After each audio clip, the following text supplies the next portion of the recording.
आज तारीख आहे 3 जानेवारी 2026 या दिवशी आपण आपल्या ज्वारीच्या प्लॉटमध्ये या ज्वारीला त्यांनी आपल्या ग्रीन पॅन्ट कंपनी सेंद्रिय खत वापरले. तर हा वापर सर 2017 पासून करतात. तर आपण त्यांना अनुभव विचारू. सर या ज्वारीला तुम्ही जे काही आमचे खत औषध वापरलं त्याच्यामुळे फरक काय वाटला जरा सांगा बरं. रासायनिक बरोबर मी भूमी पॉवर वापरतो पेरताना. हां, रासायनिक खतांच्या वापरानं रानं लवकर वाळते आणि भूमी पॉवर त्याच्यात मिक्स दिल्यामुळं ते खत जास्त आपटे होऊन त्याचा रिझल्ट मिळायचा आहे आणि शेवटपर्यंत ही ताकद त्याची भरपूर मिळते, झाडामध्ये ताकद राहते. हां बघा सर, जनरली 99% शेतकरी बरेच म्हणतात ऊसालाच फुटवा होतो, पण या ठिकाणी सरांनी एक सगळ्यापेक्षा आगळं वेगळं उदाहरण केलेलं आहे. ते म्हणजे त्यांनी ज्वारीला फुटवा घेतलेला आहे. कारण ज्वारी पेरताना 2 लाईनमधलं अंतर 2 फूट आहे, 24 इंच, आणि 2 झाडांमधला 1 ते 1.25 इंच आहे, 1-1.5 फुटाचं अंतर आहे.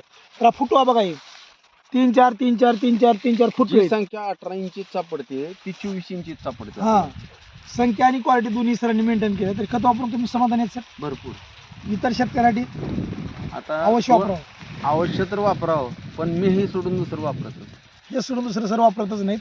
गेली जवळजवळ 2017 पासून आत्तापर्यंत म्हणजे कंटिन्यू 8 ते 9 वर्ष झालं कंटिन्यू सर हेच वापरतो. धन्यवाद सर, नमस्कार.